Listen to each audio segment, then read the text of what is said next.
Ok, donc c'est parti pour coder les exercices. Donc, excusez-moi par rapport à la vidéo d'introduction, j'ai un peu changé l'ordre de certains éléments et certains styles, mais ça change quasiment rien et vous ne serez pas perdu, vous ne verrez pas vraiment la différence.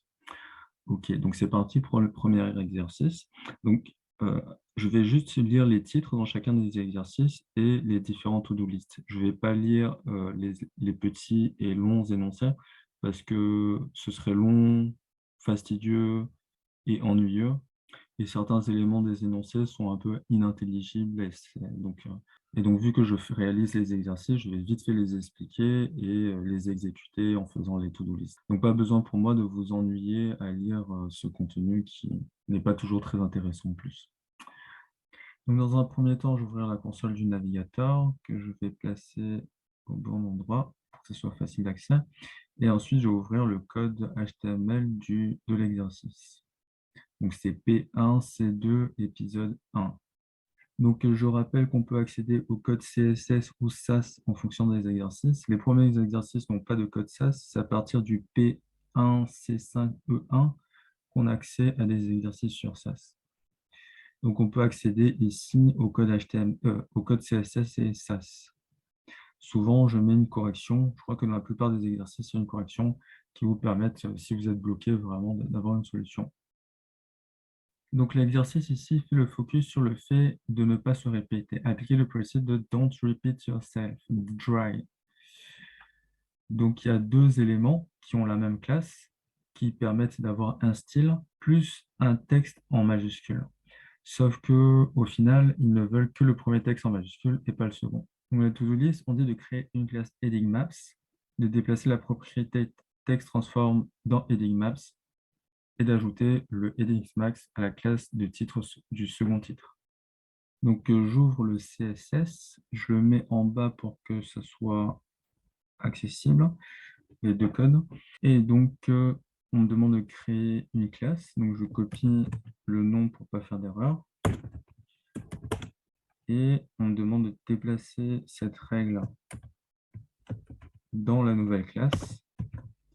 Et enfin, on me demande d'appliquer le heading maps à la classe du second titre.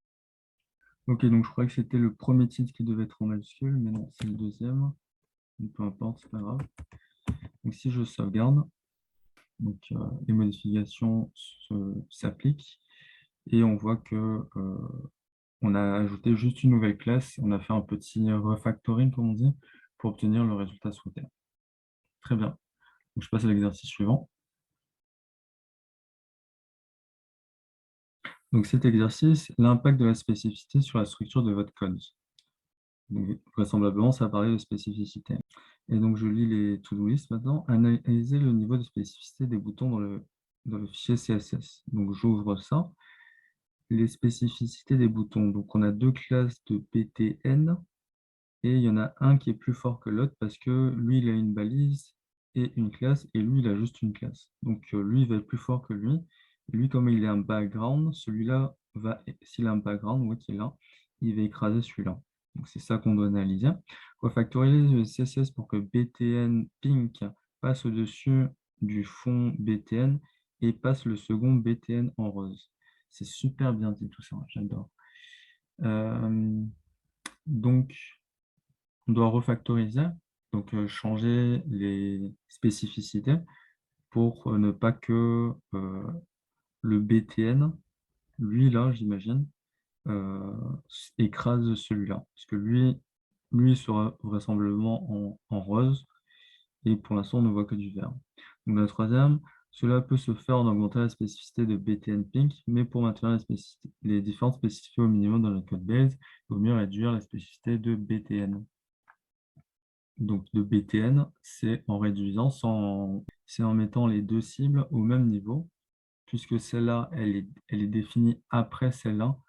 Les règles qui sont communes vont être écrasées euh, par celle-là. Je ne sais pas si je me suis bien fait comprendre, mais je vais ouvrir l'exercice concerné, donc c'est celui-là, et le style concerné, c'est celui-là. D'ailleurs, c'est un peu ambigu ça, mais enfin bon. Donc au final, si je veux résoudre le problème, il suffit juste d'enlever le div ici, et ça règle le problème de spécificité. exercice suivant. Donc, créez votre propre barre de navigation avec BIM. Donc, on va mettre en application le principe de nommage des classes avec la notion bloc élément de modifier. Donc, dans les to-do list, identifiez le bloc classe et utilisez-le comme une base pour nommer les éléments et les modificateurs. Donc, quand on veut appliquer du BIM dans du HTML, on doit analyser le code HTML et déterminer quel sera le bloc, quel sera l'élément et quels seront les modificateurs, en quelque sorte. Donc, le bloc, c'est celui qui englobe tout. Donc, vraisemblablement, ce sera Paul. Il aura un élément et un deuxième élément, et le deuxième élément aura un modificateur. Donc, moi, j'ai identifié le bloc comme celui-là. Convertissez le nom des autres classes pour qu'elles deviennent des éléments, des modificateurs à l'intérieur du sondage, c'est ce que j'ai dit, et mettre à jour le HTML avec les noms de la nouvelle classe. Donc, je l'ai présenté dans le HTML, mais apparemment, je devais le faire dans le CSS. Donc, j'ouvre le CSS ici. Donc, on a notre classe Paul, on a un pic ici, donc ce sera pour l'image. Donc, c'est plus visible en fait dans le CSS, mais il faut toujours faire le parallèle avec le fichier HTML quand même. On a encore un autre élément OPT et OPT pink qui sera donc un modifier. Donc là, on est dans du CSS, on ne peut pas imbriquer les éléments. Donc, on va appliquer le BIM comme ça. Donc, je mets Paul underscore pic. C'est le bloc Paul qui est un élément pic. Après, on a le bloc Paul qui est un élément option, OPT. Et on a un bloc Paul qui est un élément OPT et qui est un modifier pink. Donc, on sépare toujours par deux séparations, underscore ou trait du 6. Donc, c'est pour le HTML. Du coup, ça casse le résultat parce que ça ne reflète pas les classes qui sont dans le HTML. Il suffit juste à refléter notre CSS dans le HTML. Donc, on a cette classe Paul Pic, on a la classe Paul Option et on a la classe aussi Paul Option et Paul Option Pink. Donc, si je sauvegarde, je reviens à l'état du début. Donc non, ça ne marche pas. C'est sûr que si je ne les appelle pas comme il faut, ça ne va pas marcher. Donc les erreurs, on n'est jamais prémuni des erreurs, hein. Et voilà, le résultat fonctionne bien. On a le même résultat que quand on était au départ. Et donc cet exercice consistait à mettre en application la nommation BIM en utilisant les doubles underscores et les doubles tirés pour créer des éléments et des modifiers dans un bloc qui a été défini dans le HTML. Donc voilà, on peut passer à l'exercice suivant. Donc pour bien démarrer avec la syntaxe SAS. Donc on est sur le chapitre 5, là où on commence enfin à utiliser des fichiers SAS. Donc si je l'ouvre, le fichier HTML, on aura un fichier SAS ici. On n'est pas obligé de coder dedans. Moi, j'ai créé en fait une balise style qui permet de créer du SAS à l'intérieur directement dans le HTML. Donc, on voit qu'on n'a que un élément qui a un contenu test contenu. Donc, on nous dit ajouter deux propriétés CSS de votre choix comme background color et padding le fichier SAS en citant la classe appelée test. Donc, là, si je l'appelle une classe test et que je mets background color à red et padding à 1 EM par exemple, alors la suite, comparez votre SCSS au fichier CSS compilé. Ils doivent être identiques. Donc moi, je l'ai codé dans le fichier HTML. Je vais le coller pour le mettre dans le fichier SAS et je vais le compiler avec le navigateur, avec la console. Donc je vais dans le dossier concerné. Donc c'est P1C5E1, je crois. À l'intérieur, je peux afficher mon fichier package.json. Et j'ai un script ici qui me permet de lancer la compilation avec package npm sas. Donc je fais npm run sas parce que le script s'appelle sas. Il va me lancer donc cette commande et du coup il va me compiler le CSS qui va s'afficher ici maintenant. Et donc, il nous demande de comparer votre SCSS au CSS compilé, ils doivent être identiques. Donc, à part l'ajout de cette ligne et de ces lignes-là, tout ce contenu est identique. Donc, on a bien le résultat attendu. Ajouter la classe test à la div HTML et observer le résultat. Donc, pour l'instant, on n'a aucun résultat. Si on ajoute la classe test ici, qu'on a créée dans notre CSS ici, on aura bien donc l'application de nos règles à l'intérieur. Donc, je ne serai pas toujours obligé de compiler mon code, mais s'il me le demande, je le ferai pour vous montrer comment ça marche. Donc, exercice suivant. Donc, utiliser les sélecteurs à l'intérieur d'autres sélecteurs, découvrez le nesting. Donc, le nesting, c'est la grosse particularité de SAS par rapport à CSS classique, c'est qu'on peut mettre des éléments à l'intérieur d'autres éléments. On l'a vu dans cet exercice-là. On a créé des éléments et des modifiers, mais ils n'étaient pas imbriqués. Et avec ça, on peut les imbriquer. Et c'est ça qui fait l'atout en fait de ce genre d'outils qui permettent de écrire plus rapidement et plus simplement. Donc, j'ouvre l'exercice 5.2 et je peux coder à l'intérieur. Donc, on a ça à la base et il nous demande nester le sélecteur .child et son contenu dans parent. Donc, ce qui signifie de nester, c'est de faire ça. J'identifie bien mon code. Et normalement, je devrais avoir le même résultat. Donc, rien n'a changé. Donc, il nous dit que la classe qui a été imbriquée devrait sortir comme ça. Donc, comme toujours, je l'ai codé dans le HTML, mais je vais le sortir dans le SAS, où je fais la même chose. Je supprime ça. Je vais aller dans le bon dossier. Et je vais dans P1, C5, E2. Je lance npm run sas. J'actualise pour afficher le CSS ici. Mais je peux l'afficher ici, c'est pareil. C'est lui. Je le mets en parallèle pour qu'on puisse faire la comparaison. Et je vois que ça a été compilé en 2 règles comme ça. Donc, on a toutes les règles qui sont là, qui ont été répercutées ici. Et les règles qui sont à l'intérieur de parents, dans le SCSS, ont permis de créer une nouvelle règle qui s'appelle parent espace child, parent espace child, avec ces mêmes règles à l'intérieur. Donc, le texte compilé, on le retrouve ici aussi. Donc, il y a toujours une correction si jamais vous n'arrivez pas à faire les exercices. Exercice suivant.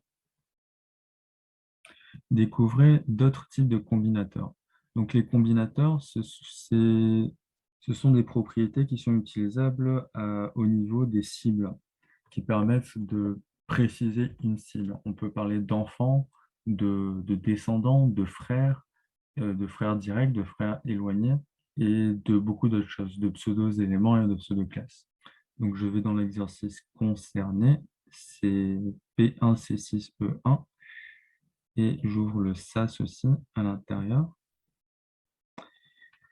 Donc, nester un sélecteur de la classe adjacent en utilisant le combinateur voisin plus et assignez-lui un background couleur de votre choix. Donc, je vais coder ça dans le HTML. Donc, on me dit de créer un sélecteur adjacent avec plus pour une classe qui s'appellerait adjacent et lui donner un background de mon choix, background red.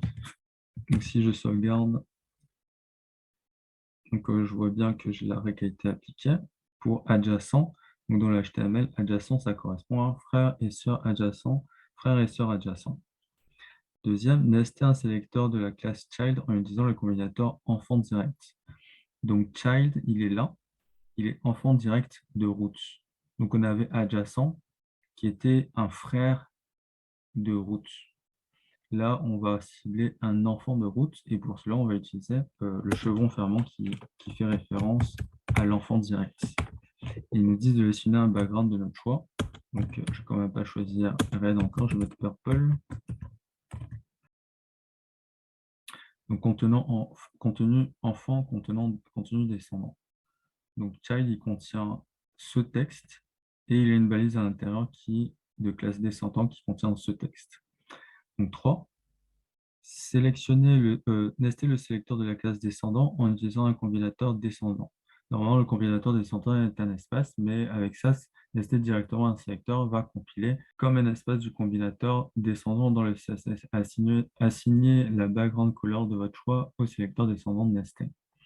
Donc ici, vous n'avez pas compris, c'est quand vous ne mettez pas de combinateur avant votre cible nestée, SAS va compiler en mettant un espace entre le parent, enfin la cible parente et la cible enfant.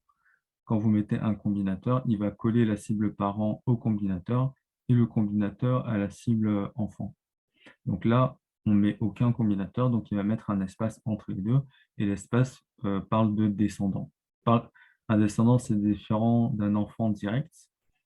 Un enfant direct, c'est par exemple, papa a eu un enfant, c'est son enfant direct, mais grand-papa a un descendant qui est l'enfant de son enfant. Ça pourrait être encore plus loin. Enfin bon, bref. Donc, descendant. Donc, descendant, j'ai pas envie de faire de faute, je vais copier-coller. Et ils me disent de mettre un background de mon choix. Ok. Donc, background, je mets gold. Donc, ça a bien été appliqué au descendant. Je vais sur le quatrième, regarder le résultat HTML dans la fenêtre du navigateur en cliquant sur le bouton rafraîchir. Donc, nous, on n'a pas besoin de faire ça, on le fait à chaque fois automatiquement parce qu'on a live server ici. Et regardez le CSS compilé qui se trouve dans le public data. Chaque classe combinateur devra avoir pour préfixe la classe root et le symbole combinateur approprié. Donc, je vais copier tout ça dans le fichier de SAS. Vous me demanderez pourquoi je ne le fais pas directement dans SAS. C'est pour vous montrer qu'on peut faire les deux. Hein. Donc, je repars au-dessus. Je vais dans le bon endroit. Donc, c'est 6, 1. Donc, ouais, je me suis trompé. Et je fais npm SAS. J'actualise. Je peux l'afficher aussi ici. Donc, il nous dit bien, regardez le CSS compilé qui se trouve en public. Chaque classe combinateur devrait avoir pour préfixe la classe root et le symbole combinateur approprié. Donc, la classe root et le combinateur approprié. Donc, plus pour adjacent, chevron fermant pour child et l'espace pour le descendant. Il y a un autre combinateur qui n'a pas été parlé dedans, c'est le tilde, qui est un frère non adjacent, mais on va dire un cousin germain ou un frère éloigné.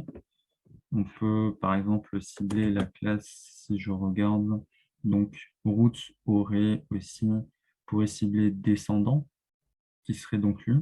Donc on voit que par exemple, descendant ici n'a pas été ciblé par... donc on a un descendant ici, qui n'a pas été ciblé par cette règle parce qu'il faut qu'il soit enfant de route, enfin descendant de route, alors que lui, il est frère de route. Donc si par contre, j'applique celui-là qui est frère, pas frère direct, mais frère quelconque, et que je mets descendant, et je lui donne par exemple un background blue,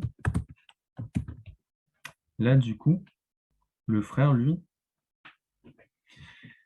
il est frère éloigné de route. Il n'est pas frère adjacent, mais frère éloigné. Donc, ils n'ont pas parlé dans l'exercice, mais j'en parle quand même. Très bien, donc je passe à l'exercice suivant. Utiliser l'esperluette. Donc, nester le sélecteur focus dans la classe sélecteur input. Donc, j'ouvre l'exercice. Et donc, on me dit nester le sélecteur focus dans la classe sélecteur input. C'est pas très bien expliqué du coup. Peut-être que si on lit ça, ce serait plus, je sais pas, j'ai pas envie de le lire. Donc en fait, il faut utiliser une esperluette pour ajouter un pseudo format à côté qui est focus. Donc ça c'est fait. ajouter un nouveau background au sélecteur focus. Donc, background éternel rouge. Regardez le résultat obtenu. Donc, si je clique dessus, du coup, le focus, il va s'appliquer. Si je suis focus sur l'input, qui est là, grâce à cette règle, je vais obtenir le background désiré. Donc, je vais copier ça pour le mettre dans le SAS. J'ouvre le SAS ici. Ah, bah, je vais tout copier. Juste ce qui est nécessaire et je le colle ici. Je vais au bon endroit.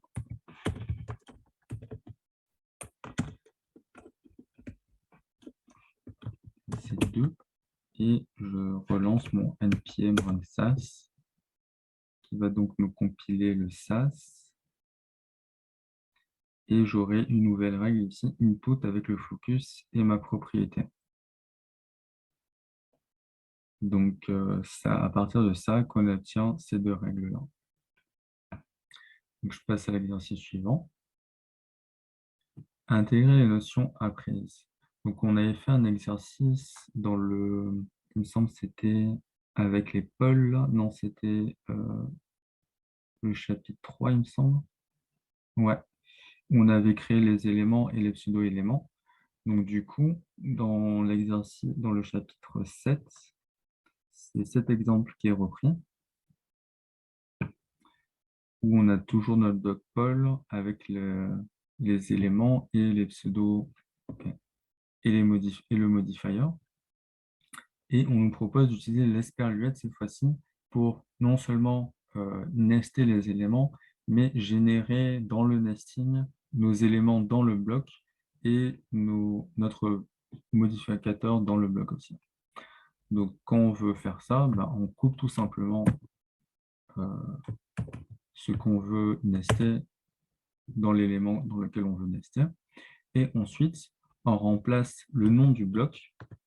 Moi, je sélectionne l'élément que je désire et je fais CTRL-D pour sélectionner les éléments semblables suivants et je le remplace par esperluette. Je supprime le point et comme ça, avec l'esperluette, il va reproduire la cible qui est parente. Donc la cible qui est parente, c'est .pol. Et ça va faire donc ici .pol underscore underscore pic, .pol underscore underscore option et .pol underscore underscore pic, option pink. Ça aussi, je peux encore le nester, le mettre à l'intérieur de option. Et par contre, là, je suis dans option, je dois supprimer mon option ici pour obtenir la règle la même que j'avais ici. Donc, si je sauvegarde, je suis censé obtenir exactement le même résultat. Donc, apparemment, tout marche bien. Donc, je relis. Mettez à jour le nom de chaque sélecteur en remplaçant le préfixe du bloc par l'esperluette. Donc, le préfixe du bloc, au départ, c'était Paul, avec le point, qu'on a remplacé par l'esperluette. Regardez le résultat dans le HTML pour vous assurer que vous n'avez rien cassé. Donc, on a bien vérifié, rien n'est cassé. Et regardez le CSS compilé. Vous devrez avoir les sélecteurs BIM qui sont identiques à ceux que nous avons dans notre CSS à la fin de l'exercice de la partie 1, chapitre 3. Donc, je vais copier tout ça, le mettre dans le SAS. Donc, le SAS, il est là. Donc, je remplace tout ça. Je sauvegarde. Je dois le compiler par contre. Je sors. Je me déplace au bon endroit. Donc, c'est chapitre 7, exercice 1. npm run SAS. Donc, je vais dans le style et j'obtiens toutes mes règles comme je les avais dans le chapitre 3. Donc, c'était celui-là. Et si je le mets en parallèle, donc, on voit qu'on obtient à peu près exactement les mêmes règles. Pol, Pol pic, Pol option et Pol option pic. Donc, on part sur la base, je le rappelle, du nesting en utilisant l'esperluette et la notation BIM pour les éléments du bloc et les modificateurs du bloc. Donc très bien, je remets tout ça. Je peux fermer lui. On passe au dernier exercice de la partie 1. Donc on voit qu'on a plusieurs blocs, on va certainement devoir changer leur background.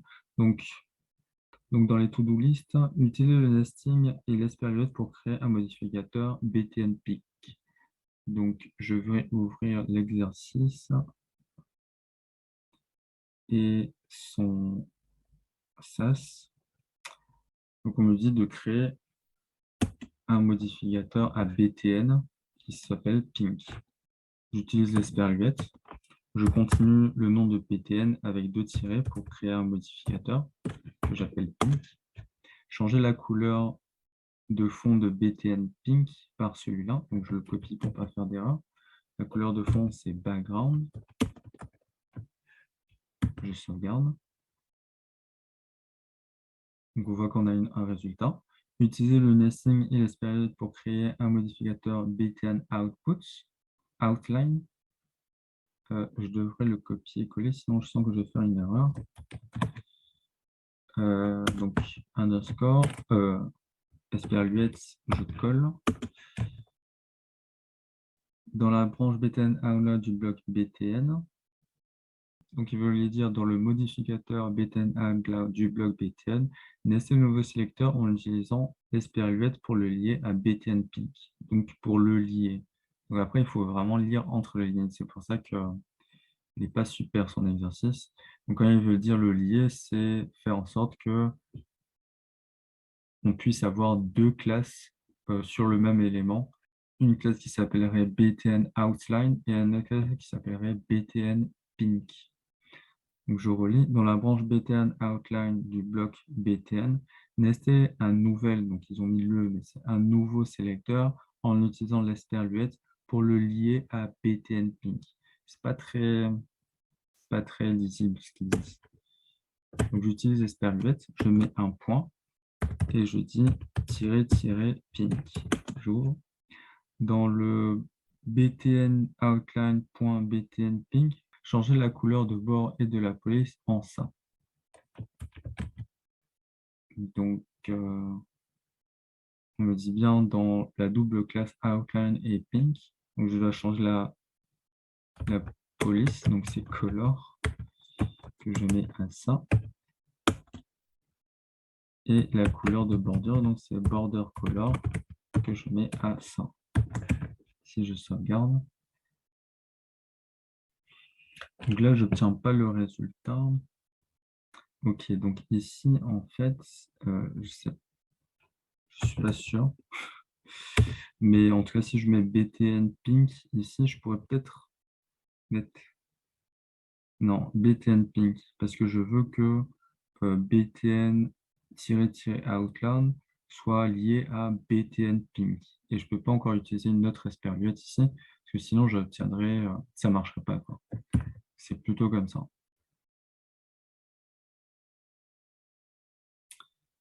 Donc je ne comprends pas trop le principe de l'exercice, parce que là, du coup, on ne voit plus rien. Regardez le résultat dans la HTML, il devrait y avoir un bouton vert monte, un bouton vert monte encadré.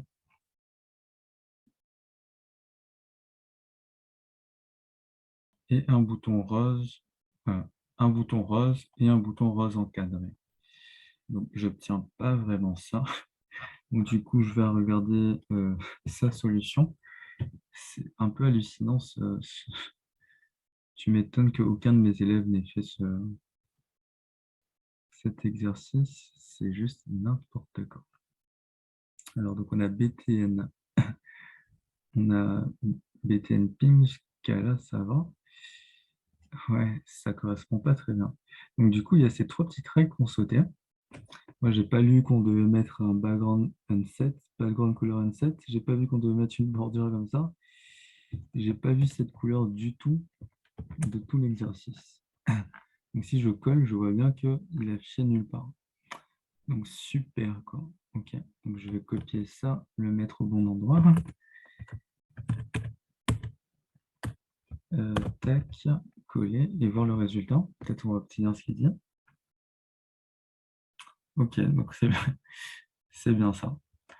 Donc là, il y a un background color and set qui permet d'enlever le background en fait pour ces deux éléments. Du coup, on obtient le background qui est en arrière-plan. Et pour ces deux éléments, donc outline et du coup outline peak qui va surcharger, donc écraser outline, on aura une bordure et une couleur. Donc, heureusement qu'il y a sa solution à côté, sinon, si on doit se baser sur ce qu'il a dit, on ne peut pas réussir l'exercice en fait. Ok, donc c'était tout pour la partie 1. On va passer à la partie 2 maintenant. Alors, je vais supprimer toutes les pages qui ne sont pas utiles, c'est-à-dire quasiment tout.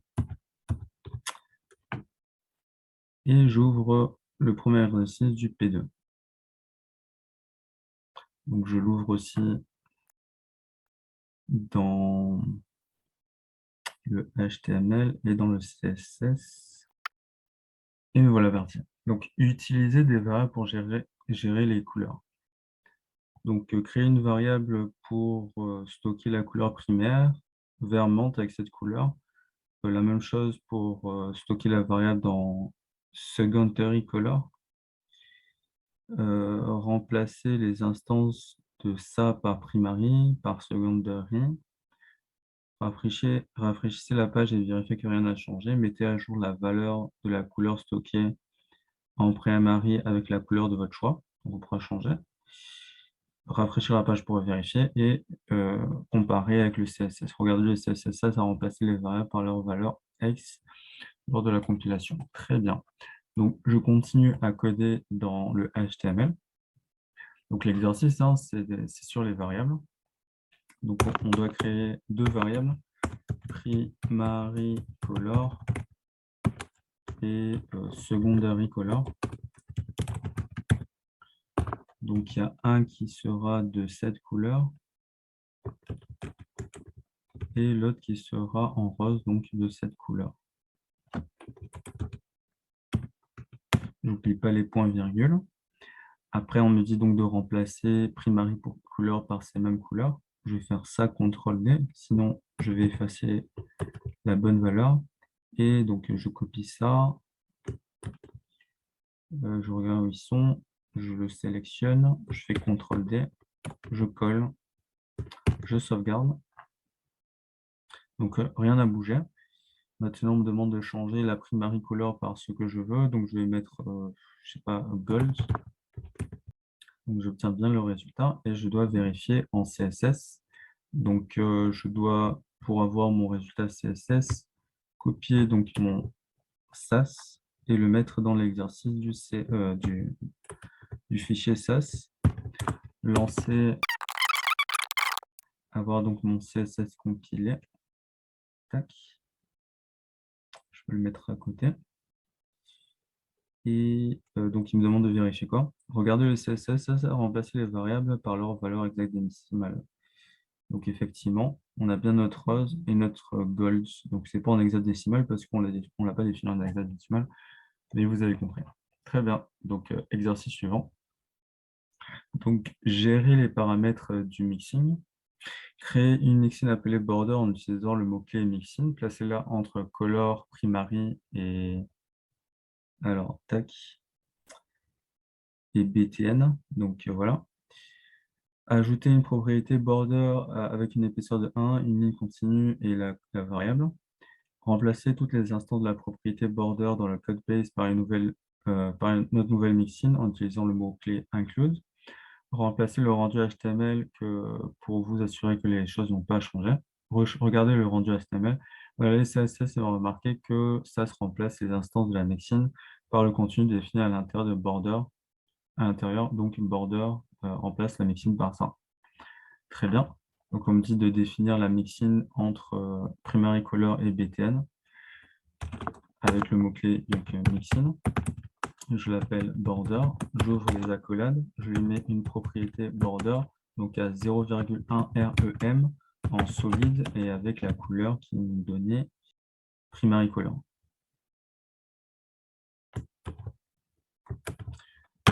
Après, donc, je dois remplacer les propriétés border par la mixine, donc il n'y en a qu'une seule.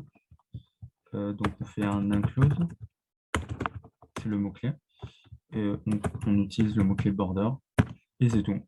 On sauvegarde, on observe que rien n'a changé, donc je m'assure que rien n'a changé.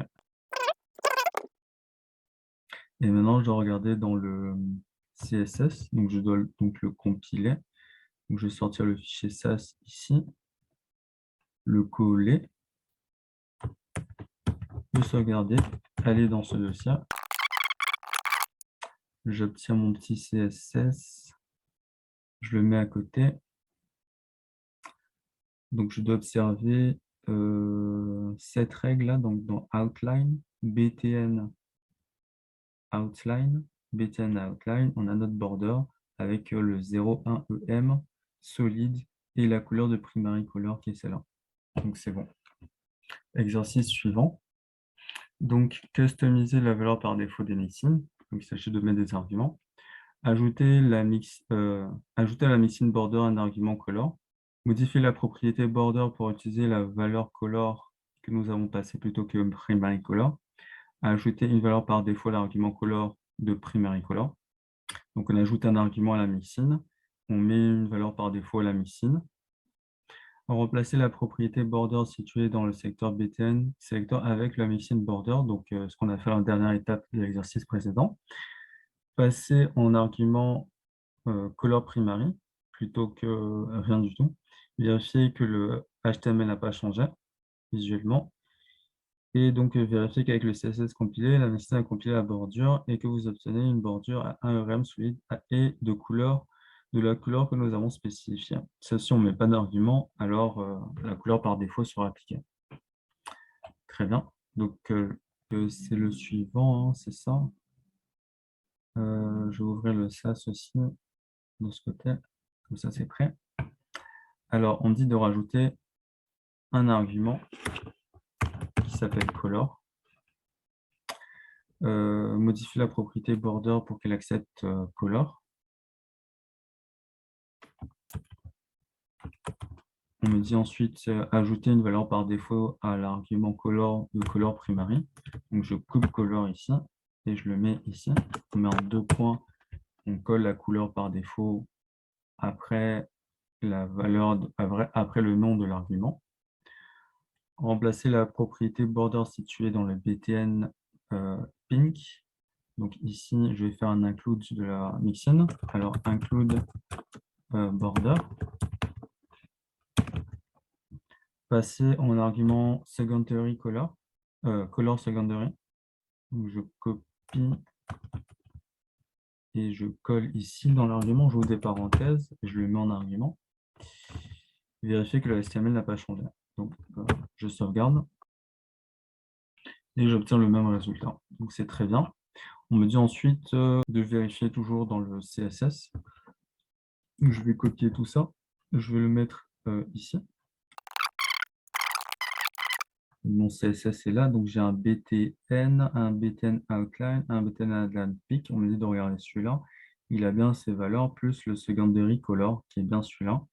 Et on me dit, sauf si on en choisit une autre. Donc si je mets une autre couleur que primary color, je mets blue par exemple. On va voir qu'ici, il y aura blue, du coup. Donc je sauvegarde. Et il y a blue ici, du coup. Et si je mets aucune valeur, donc j'enlève les parenthèses, je peux ne rien mettre dans les parenthèses, ou même carrément enlever les parenthèses, que ça ne change pas le résultat.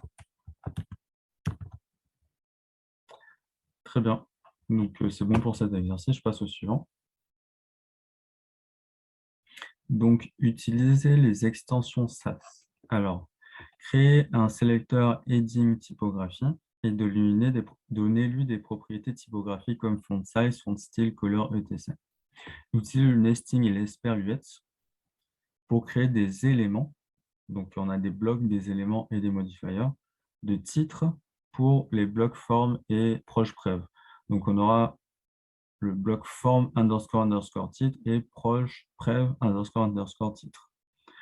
Utiliser le mot-clé extend pour étendre nos nouveaux éléments. Donc, heading, c'est pas titre, hein, c'est heading à la classe qu'on a créée ici, là. Et après, regardez dans le CSS. OK? Donc, j'ouvre le projet. En SAS aussi, je l'ouvre. Des effets. Donc, on me dit de créer la classe ici. Donc, je vais créer la classe heading maps. Heading comment? Heading typographie. Tous les accolades. On me dit de mettre un font size. Je le mets à 2 em, on va dire. Un font style. C'est quoi les propriétés? Italique. OK. Et un color, par exemple, à bleu. Très bien. Utiliser le nesting SPA pour créer les éléments. Donc, je vais à l'intérieur, donc je vais nester. J'utilise l'espéruette, underscore, underscore, je mets heading. J'ouvre les accolades. Je fais la même chose dans ProjPrev et dans chacun d'eux. Donc, je les ouvre. Et dans chacun d'eux, je vais faire un étape ici, extend, et étendre mon élément. Donc, mon extension, elle s'appelle heading typographie. C'est écrit bien comme ça. Ouais. Je mets un point virgule. Regardez le HTML, donc je sauvegarde. Donc, on me dit, regardez, les deux blocs devraient avoir les mêmes propriétés et les mêmes valeurs que celles dans Heading Maps. Bon, il n'y a pas de truc spécifique à Heading Maps, mais les deux ont les mêmes formes. On a du bleu, on a du 2em et on a de l'italique. Donc, regardez le CSS. La règle mise en place dans l'espace devrait être également avoir des sélecteurs, forme, heading et tact séparés par des virgules. Donc, on va constater ça. On va copier. Et je voulais juste vous montrer que j'ai toujours les solutions hein, qui s'affichent ici. Si jamais vous bloquez, des fois même, il y a 2 fois les solutions. Donc, bon, vous avez l'embarras du choix. Il y a aussi le gars là, en fait, son repository, ce n'est pas les énoncés, c'est juste les solutions. Donc, vous avez 3 fois les solutions, 2 fois les miennes et 1 fois les siennes. Donc, moi, je dois aller dans le bon endroit. Je vais observer le SAS. Et donc, on me dit de regarder que Heading Maps est séparé par des virgules. Ils partagent les mêmes propriétés que les éléments des blocs proches, bref et forme. Donc, ils partagent les mêmes règles. OK. Donc, je peux passer à l'exemple suivant. Donc, utiliser les placeholders. OK. Donc, j'ouvre mon exercice. C'est celui-là. Là, je vais ouvrir le SAS. Et là, je vais ouvrir le CSS. OK. Donc, je dois remplacer l'extension par le placeholder. Donc, il suffit de changer la classe par un pourcentage. Donc, on doit vérifier que le résultat n'a pas changé. Je regarde, rien n'a changé. Très bien. Et je dois compiler. J'étais au bon endroit. Je compile. Et maintenant, je dois observer le résultat dans CSS. Donc, je vais copier ça et le mettre dans le SAS. Et donc, c'est tout ça. Je colle, je sauvegarde. Bon, en background, j'ai déjà fait ça. Et donc, j'obtiens, donc en background, donc j'obtiens ça en CSS. On a notre placeholder. Et en fait, par rapport à l'exercice précédent, on n'a plus l'extension heading maps qui est affichée ici. On n'a que les éléments des 2 blocs là, form et ProjPrev, mais on n'a plus la classe. Parce que ça, c'est un placeholder et son rôle, c'est d'optimiser le rendu en fait et d'avoir le moins de code possible. C'est vraiment du détail, mais ça existe en SAS. Donc voilà pour cet exercice. Donc découvrez d'autres méthodes pour manipuler les couleurs. Bon, on n'a pas vu jusque-là, mais bon. Remplacer la valeur blanche FFF de la propriété color de form heading par la fonction adjustHue. Donc hue, c'est un sigle.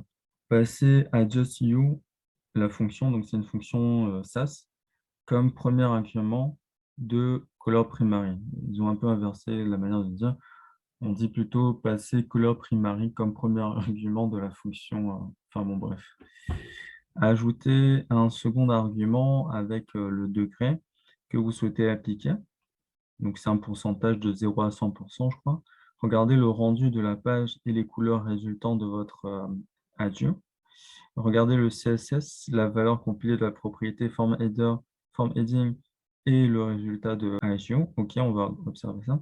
Ajuster la valeur assignée à TAC avec la couleur de votre choix et regardez bien le résultat rendu. Donc, on ouvre l'exercice, c'est bien celui-là. J'ouvre aussi le SAS. Je regarde ici. Donc, la première chose, c'est de remplacer le blanc de heading form, plutôt de form heading, le blanc qui est là, par un adjust. Donc, c'est adjust you. C'est une fonction. Je n'oublie pas le point virgule. On me dit de copier en deux primary color et de le passer en argument. Je dois rajouter donc ajouter un second argument. Donc, on sépare par une virgule les arguments dans une fonction. Avec le degré que vous souhaitez. Donc, je ne sais pas, je vais mettre, je crois que c'est en pourcentage, hein, donc je vais mettre 30%. Et regardez le rendu. Donc, le rendu, pour l'instant, il est là. Si je sauvegarde. Donc, la propriété color devient plus légère que la couleur qu'on a de base. Donc, je dois compiler le CSS. Donc, je vais copier ça, le mettre dans le SAS.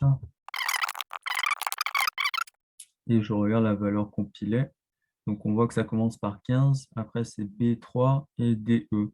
Donc, ça change un peu. Par coïncidence, il y a DE en deuxième position. On a DE en troisième position ici. Mais bon, c'est juste une coïncidence, hein. C'est juste que c'est allégé. Donc, ajuster la valeur assignée à couleur avec la couleur de votre choix. Donc, on va mettre, je sais pas, une couleur pink, par exemple. On n'est pas obligé de mettre de l'hexadécimal, hein. Donc, pardon, je l'ai mis dans le SAS, mais je crois que c'est là que je devais le mettre. Pink. On va obtenir cette couleur, je pense. Ouais. Donc, on a deux choses qui changent, hein, parce que Primary Color, il est assigné au background du bloc et à la couleur du bloc. Donc, il y a deux choses qui changent. Si je mets blue, ben, c'est pareil, hein. Le fond va être bleu et le texte va être... Ah ben, c'est toujours pas là. Bleu. Et le texte va être un peu plus clair que bleu, bleu ciel, on va dire. Ouais, pas forcément bleu ciel, mais ça tourne sur une roue des couleurs. Donc, après, vous pouvez aller sur la documentation de SAS. Donc, j'ai mis un lien en bas ici vers la documentation de SAS. Et donc, il y a des fonctions donc, dans les couleurs. Et on va chercher HU. Donc, c'est adjust HU. Increase or decrease color HU. The HU must be. Donc, on va juste vérifier c'est quoi HU. Donc, je vais taper CSS HU.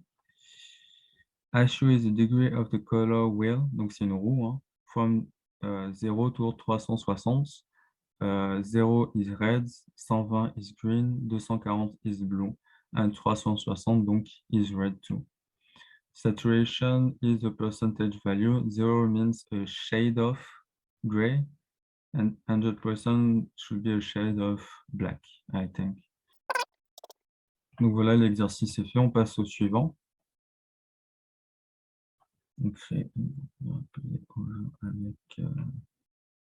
Donc, découvrir les conditions, ça commence à être un peu plus corsé. Donc, créer une mixine appelée over avec un argument appelé color. Créer un statut if-else avec un statut conditionnel qui indique si la teinte color est inférieure à 180 degrés. Ajuster la teinte de color à 30 degrés si la condition est vraie en utilisant la fonction qu'on a juste avant adjustio. Et si la condition est fausse, ajuster la couleur à -60.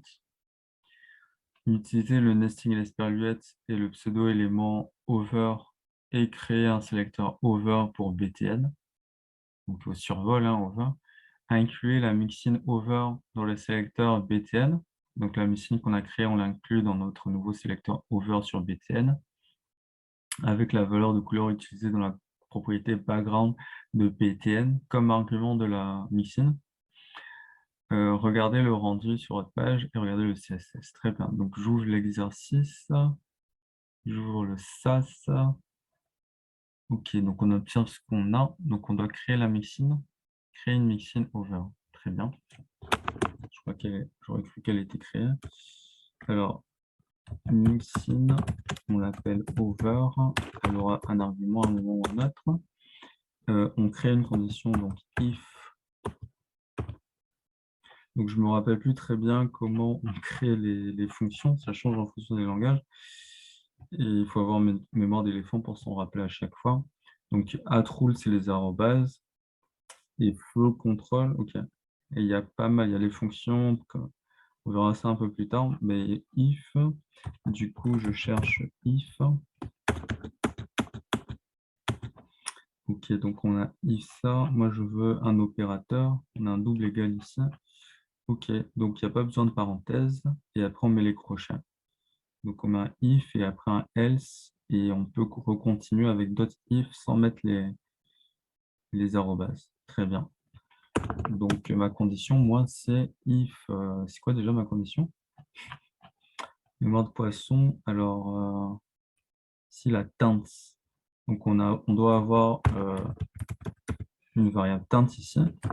Donc, si teinte est créer un CJC avec conditionné qui dit si teinte de color, si la teinte color est inférieure à 180.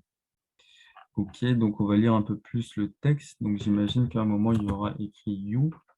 Ah, on dirait qu'il y a une fonction you. Ok.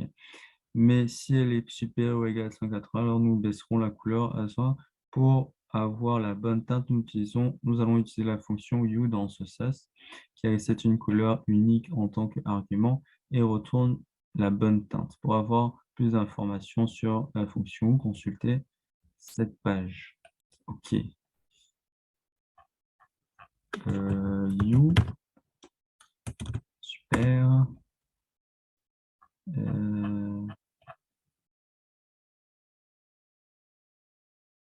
Donc, il n'y a pas de fonction you là. C'est très, très bien ça. Bon, bah écoutez. Digne de ce repository, de ce fil rouge, il y a tout qui marche très bien. Donc, au moins, il nous a dit l'essentiel.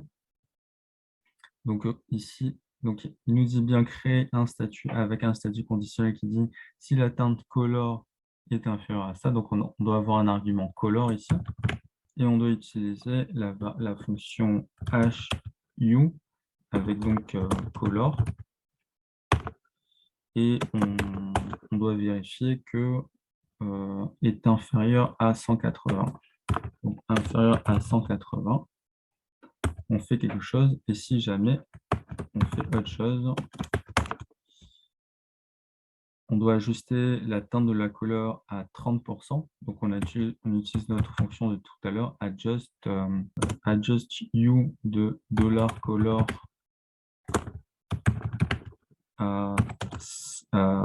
à 30. Et sinon, on l'adjust à -60. Il me semble que c'est écrit. Ouais. Utiliser le nesting SPRUet pour créer un over dans BTN. Donc, moi, je mets les règles principales en début. Et après, si je dois utiliser l'SPRUet, moi, je le mets toujours après les règles qui concernent la cible, en fait. Je peux même séparer d'un espace pour bien faire voir la chose. Et donc, j'utilise l'SPRUet, j'utilise over comme ça. Et je vais inclure ma mixin qui s'appelle over. Et donc, ils me disent utiliser la mixin over dans le sélecteur avec la valeur de couleur utilisée dans le background de BTN. Le background de BTN, on a ça. Donc, c'est un peu une charade. OK. Donc, c'est primary color. Il aurait pu le dire, ça aurait été plus simple. Et on sauvegarde. OK, bon, ça marche pas. Alors, la mixin, if ça, je fais ça, S. Ok, donc la machine, elle doit générer en fait du code. Parce que quand je l'inclus ici, il ne va pas juste me sortir une couleur. Il faut qu'il y ait une propriété et une valeur. Donc lui, il va donner la valeur, mais il faut bien qu'il y ait Il y a une valeur en fait. Donc moi, je veux changer quoi alors? Inclure la mixine dans le sélecteur avec la valeur de couleur utilisée dans le background comme argument. C'est un secteur. Ok, donc même lui, il dit pas. Ce truc me fait halluciner, quoi. C'est juste une couleur.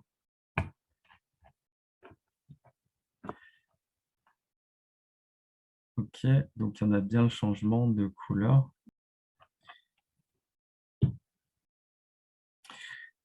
Donc très bien, au hover, on a bien notre changement de couleur. On nous dit que regardez le rendu de votre page, survolez le bouton pour le changement, regardez le CSS.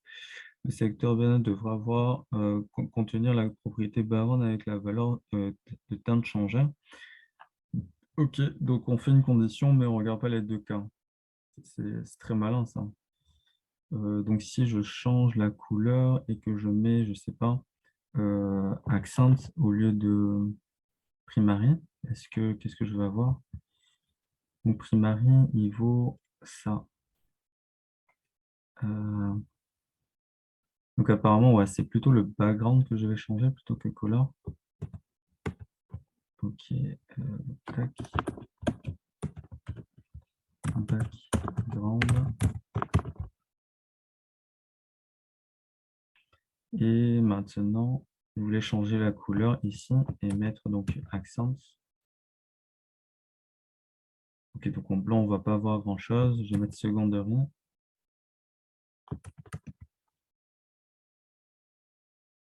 Ok, donc là, j'imagine, bon, il y a un où on ne sait pas vraiment où il passe. Pour savoir où il passe, il faudrait mettre un debug ici. Mais bon, on ne va pas rentrer dans ces détails pour l'instant. Donc, je vais observer le résultat compilé. Je sauvegarde, j'observe le résultat et j'ai une valeur qui est différente de le secondary. Apparemment, c'est un peu plus foncé. Si on regarde sur la, la roue, on voit que il est à ce niveau en fait. Et lui, il est un peu plus haut dans la roue. Voilà, c'est ça que ça fait. Très bien, on peut passer à l'exo suivant. Ok, donc dans quelles conditions se trouve ma condition? Très bien, ce titre veut tout dire. Reprenez le code de l'exercice précédent et allez plus loin que les conditions et les arguments. Ok. Donc, altérer la condition contenue dans la mixine over pour obtenir la condition la teinte est supérieure ou égale à 135 avec le signe supérieur ou égal. Donc, je vais regarder le code, il ressemble à quoi? Donc, on a une mixine over avec une condition à l'intérieur. Pour l'instant, on a ça comme condition à l'intérieur, enfin ça, et donc on a else qui dit ça. OK. Donc, qu'est-ce qu'il dit? De changer la condition pour OK. Ajouter une seconde condition en utilisant le mot-clé AND, suivi de la condition la teinte est inférieure à 180 en utilisant ceci. Donc, je ne vais pas lire la suite parce que ça ne sert à rien. Et donc, on a déjà cette condition. Donc, très bien, on doit la modifier et après la réécrire. C'est très malin. Ensuite, mettez à jour l'opération if en utilisant la fonction complement avec la propriété background color du bouton passé en argument. Ça veut strictement rien dire. Si on sait de quoi on parle, d'accord, mais si on doit prendre ça de but en blanc, ça veut rien dire. Ok, donc je vais faire l'exercice. Hein. Écoutez, il n'y a pas trop le choix. Donc on a cette mixine. On veut. Donc je rappelle qu'il y a les corrections en bas. Hein. On veut altérer la mixine pour avoir une autre condition. Donc, donc apparemment, je ne suis pas sur le bon exercice. Je dois changer. Donc c'est celui-là. Non, c'est pas lui. Je vais sortir le HTML ici et le SAS là. Et donc du coup, OK. Donc cette condition, on me la demande à l'étape 2. Donc je vais la coller pour ne pas la réécrire. Et là, donc, on veut une teinte supérieure à 135 degrés. Donc les degrés, je rappelle que c'est sur la roue des couleurs. C'est cette roue-là.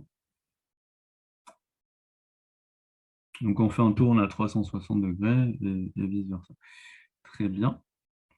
Donc après, on me demande d'utiliser une fonction. Donc mettez à jour l'opération if en utilisant la fonction complement, virgule, avec la propriété background color du bouton passé en argument color primary. J'avoue, ça veut pas, c'est pas très clair comme énoncé, mais on a passé bottom primary à notre mixin over.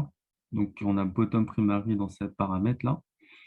Et donc on va l'altérer et après on va le rajouter au background ici. Donc ils ont dit background color, mais écrit background. Tout ça c'est très rationnel. Donc très bien, donc je vais utiliser la fonction complement ici. Donc il n'y a pas besoin d'autres paramètres dans cette fonction. Et dans le cas où on a une tinte qui est strictement inférieure à 135, ou donc apparemment supérieure à 180, parce que dans cette condition, elle doit être supérieure à 135 et inférieure à 180. Donc le else va dire inférieur à 135 et supérieur à 180. Donc dans ce cas-là, on va faire ce qu'on faisait dans l'exercice juste avant, un adjust tinte à moins 60 degrés. Donc ici, je peux mettre degrés comme degrees ou degrés en français. Et après, je le charge comme ça. Donc pour l'instant, ça donne cette couleur si je sauvegarde. Ok, donc on obtient un rose. Regardez le rendu sur la page, la valeur assignée à color primary, cette valeur, donc color primary, c'est bien cette valeur, a une teinte de 163 degrés. Donc lui nous la donne. Donc la couleur du bouton au survol devrait être son complément, c'est-à-dire rose. Donc on obtient bien rose au survol. Et pourquoi on obtient rose? Parce que au hover sur le bouton, on appelle la mixin over, qui va faire donc cette condition, et appliquer le background. Donc cette propriété va être générée à la place de l'appel à la mixin. Regardez le CSS compilé.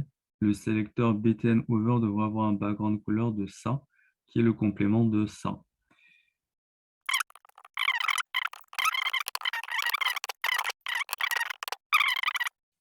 Donc, j'obtiens bien DE15-4E à la fin.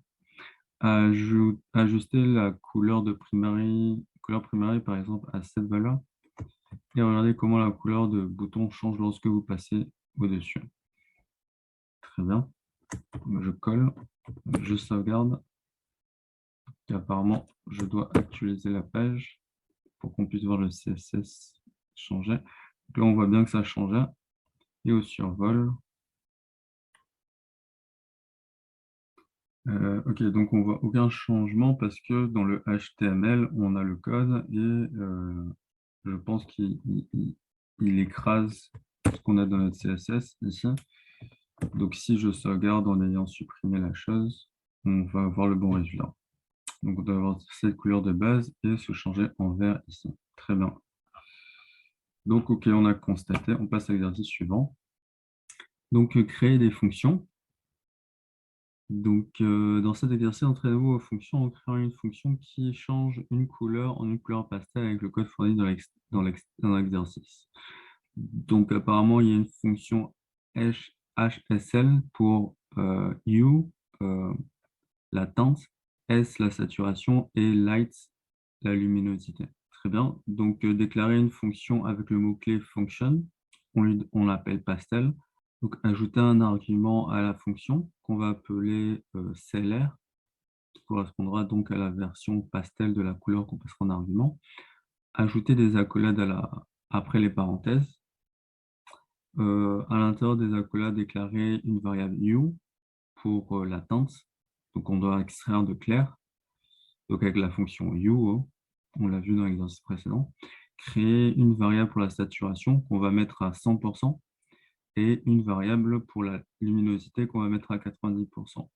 Ce qu'ils disent ici, les couleurs pastel ont tendance à avoir une saturation de 100% et une luminosité de 90%. Donc saturation, c'est L, luminosité, c'est L, et le H, c'est la teinte. Et il y a une fonction pour extraire la teinte d'une couleur.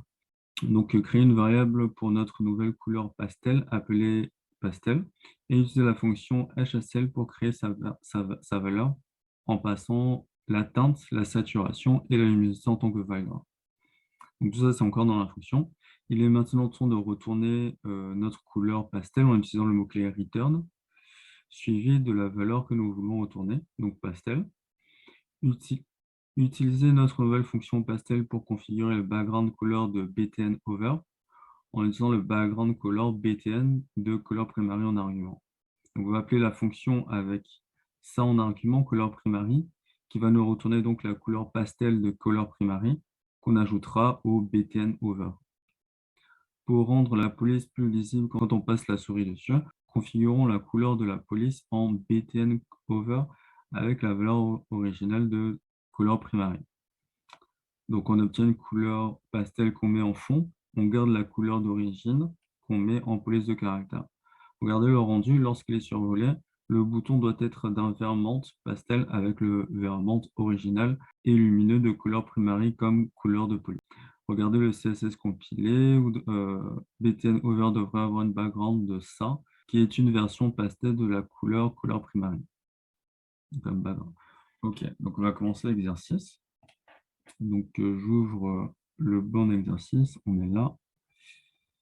J'ouvre le SAS et c'est part.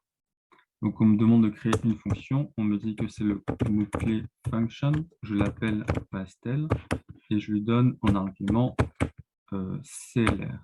Je mets des accolades après. On me dit donc de déclarer 3 variables. Donc, hue qui est la teinte. On extrait de la valeur passée en paramètre pour obtenir une valeur pastel. On va créer une valeur saturation qui va être à 100%. D'ailleurs, je ne sais pas si je mets 100 degrés ou 100%, mais je crois que c'est 100%. Et une valeur, une variable light qu'on va mettre à 90%. Donc, c'est ce qu'ils ont mis jusqu'au 6. Donc, déclarer la fonction pastel, ajouter la variable CLR en argument de la fonction pastel. Donc, ajouter des accolades après la déclaration de la fonction, donc après les parenthèses. À l'intérieur des accolades, déclarer une variable HE pour lui assigner la valeur de la teinte de CLR. Donc, on a fait la fonction avec la couleur dont on doit extraire la teinte. Donc, créer une variable pour la saturation à 100% et créer une variable pour la luminosité à 90%. C'est ce qu'on a là. Alors, créer une variable pour notre nouvelle couleur pastel appelée pastel et utiliser la fonction hsl pour créer sa valeur en passant hue, sat et light en tant que valeur. Donc, je crée une variable pastel. J'utilise la fonction hsl. Je rajoute les 3 variables, donc la teinte, la saturation et la luminosité. Et après, je return avec le mot-clé return la variable pastel. Je ne clique pas les points et virgules. Donc, on a créé notre variable pastel. Il est maintenant temps de retourner notre variable avec le mot-clé return. On vient de le faire. Utiliser notre nouvelle fonction pour configurer le background color de ça, btn over, en passant la background color btn de color primary en argument. Donc, dans btn, je dois avoir un over dans lequel je vais utiliser ma fonction pastel et je vais mettre l'argument color primary. Je ne bouge pas le point virgule. Pour rendre la police plus lisible quand on passe la souris dessus, configurons la couleur de la police de btn over avec la couleur d'origine de color primary. Donc ici, en fait, je dois mettre dans un background que lui va retourner la couleur. Donc ça va être pour le background, mais on doit avoir la propriété color qui doit être définie à color primary pour obtenir notre résultat. Regardez le rendu. On va regarder ça de suite. Donc au over, donc ça marche pas vraiment. Ah ouais, parce que j'ai fait une erreur ici. Donc on appelle le sélecteur parent et on rajoute le over qui se fait avec un 2 points, hein. On ne colle pas. Donc en survolant, j'obtiens bien le résultat souhaité. On a une couleur pastel en fond avec un vert bien voyant et ça fait un bon contraste. Donc, qu'est-ce qu'ils nous disent à la fin? Ok, donc on a bien un vert pastel en fond et un vert d'origine en couleur de plus de caractère. Alors, le CSS compilé peut-être devra avoir donc 100 en background et 15 DE en, pas en couleur. Donc pour faire ça, je dois couper-coller le code. J'ai ce résultat. On dit que au survol, je dois avoir ça, mais apparemment, on ne peut pas le lire. C'est pas grave. Et la couleur doit être de celle-là. Donc ça, c'est couleur primary, hein. Il n'y a rien de neuf. Et voilà. Donc c'est tout pour l'exercice 1 du chapitre 16 de la partie 2. Donc on va passer à la partie 3 maintenant. Découvrez le modèle 7.1. Donc, dans cet exercice, entraînez-vous à créer les 7 répertoires du pattern 7.1 via le terminal ou via l'explorateur de fichiers. Donc, on vous dit que dans le répertoire SAS du dossier donc de l'exercice partie 3, chapitre 1, exercice 1, il faut créer les dossiers pour les 7 catégories du pattern 7.1. Donc, on a base qui contient les données de base, un peu comme dans le projet 2, on vous fait intégrer un fichier reset.css qui permet d'uniformiser le style de toutes les balises sur tous les navigateurs. On peut intégrer aussi les typographies ou les données de base, enfin les informations de base de notre style. Utils, le dossier utils, il comprend des variables, des mixins, des fonctions, des extensions, des placeholders, tout ce qui est un peu les notions avancées qui peut être réutilisé en termes donc d'utilité de SAS. On les fout dans le dossier utils. Layout, c'est les layouts de la page, donc le header, le footer, le main, le side, donc les blocs principaux de votre page. Les composants, c'est les blocs plus spécifiques, donc les composants BIM en général, donc des boutons, des formulaires, des listes, des choses comme ça. Les pages, si vous avez plusieurs pages, une page d'accueil, une page de blog, une page de produits, une page de liste. Les thèmes, si vous avez plusieurs thèmes sur votre page, vous avez un thème principal pour définir les couleurs principales, la typographie principale utilisée, des choses comme ça. Et vendor, c'est si vous utilisez des librairies externes comme Material UI ou Bootstrap ou que sais-je encore, Bulma, ce que vous voulez, vous les intégrez dans ce dossier-là. Donc, on vous dit que vous pouvez le créer en cliquant sur Créer des directory dans VS Code ou le faire dans un terminal. Donc, dans le terminal, vous devrez d'abord vous déplacer dans le dossier SAS avec la commande Change Directory, CD, et ensuite utiliser la commande mkdir avec la liste des dossiers à créer souhaités. Donc, c'est parti. Je vais dans le dossier, je remonte dans l'architecture. Je vais dans P3, chapitre 1, exercice 1. Et donc, je dois aller aussi dans SAS. Et je vais faire mkdir avec la liste des dossiers à créer. Donc, les dossiers et les fichiers, en général, on ne met pas de majuscules. Donc, je le colle et j'enlève toutes les majuscules et j'enlève aussi les virgules. Donc, je suis bien dans le dossier, c'est bon. OK. Je fais un petit ls pour vérifier. OK, j'ai tous mes dossiers. Et donc, le résultat, ben, je n'ai pas encore le résultat parce que je n'ai pas ouvert le fichier en question. Donc, j'ouvre son HTML.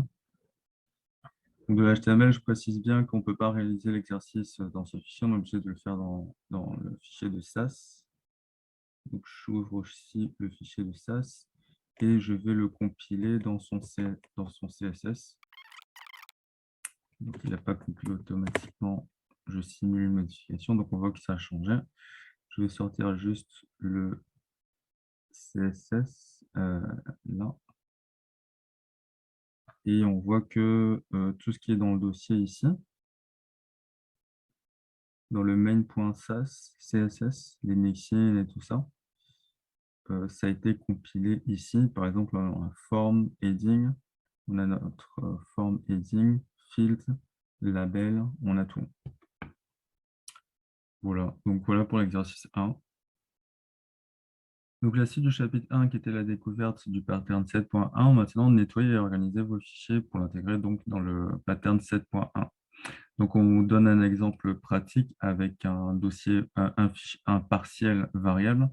Donc, ne demandez pas vraiment pourquoi, à quoi ça sert un partiel. Le tout, c'est que ça commence par un underscore et c'est principalement ça. Et la définition, c'est de dire que ça permet de sectionner soit code base en plusieurs fichiers. Mais qu'on mette un underscore ou qu'on ne mette pas, ça n'a aucune différence. Et j'ai beau chercher sur Internet, j'ai pas vraiment compris, j'ai vu aucune référence qui expliquait pourquoi on utilise des partiels et à quoi ça fait, en quoi ça fait une réelle différence en fait. Mais bon, c'est que pour un tout bien complet, si on a une code base, on veut avoir un fichier principal qui va importer euh, un ensemble de fichiers qui va être donc les partiels de ce fichier principal.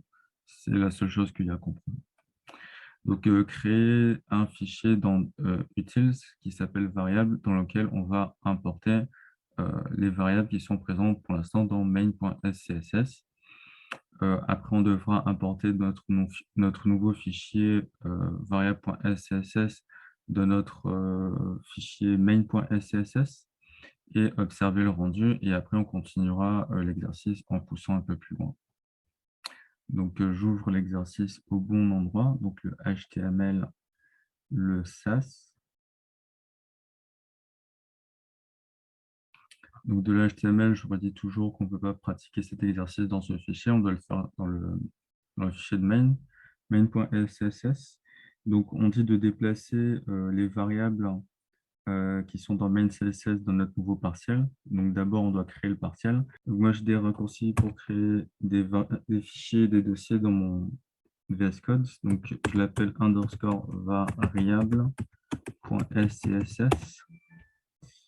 Et dedans, je vais coller mes variables, tout simplement.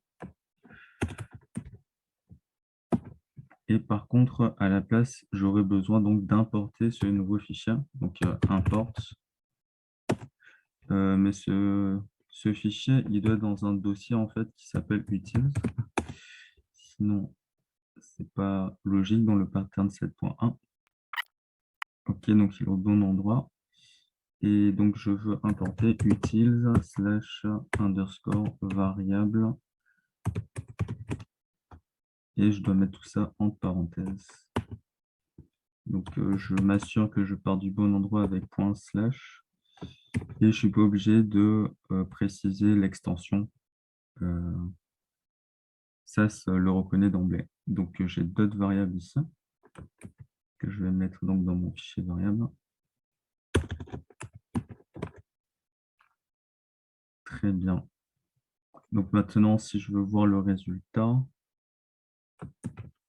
je vais dans le bon dossier. Donc, il me dit qu'il y a un problème dans le fichier. Il lui faut un point virgule à la fin à chaque fois. Donc, on voit que ça s'affiche bien. Je vais pouvoir ouvrir mon fichier de style. Et on voit en gros que je n'ai pas de problème. Hein. Donc, ça n'a pas cassé le code. Et donc, il donne en bonus créer et compléter, importer les partiels suivants.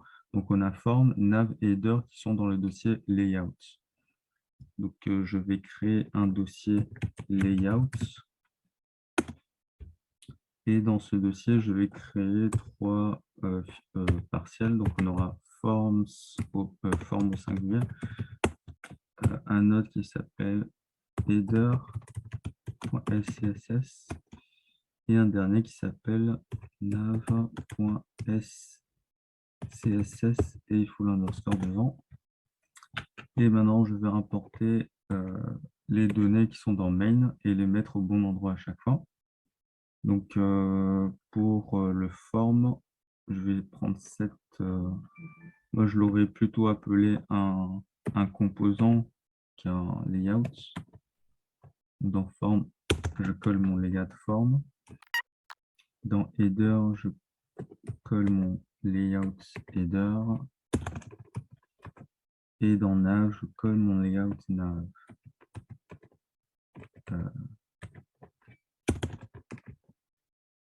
Donc à la fin, je me retrouve avec un main.scss qui contient des éléments de base.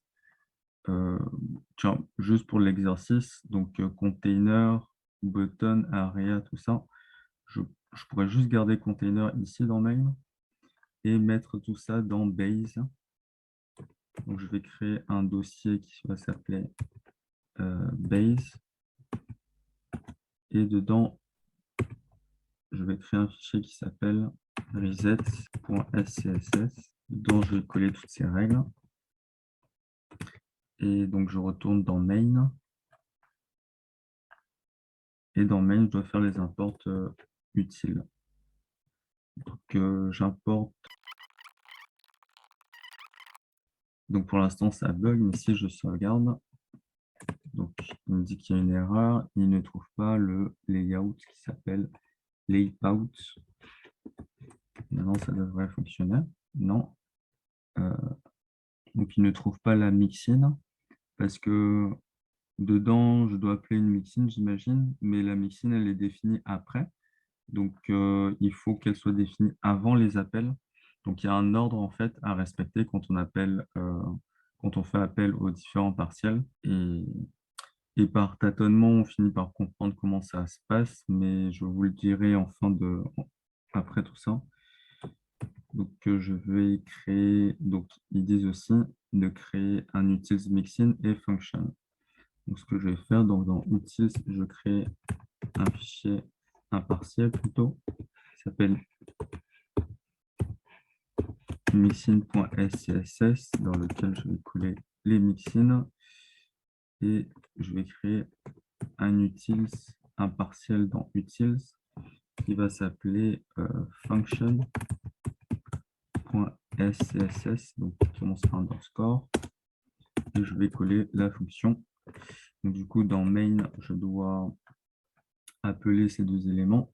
Donc, il y en aura deux. Il y en a un qui s'appelle donc functions et l'autre qui s'appelle mixins.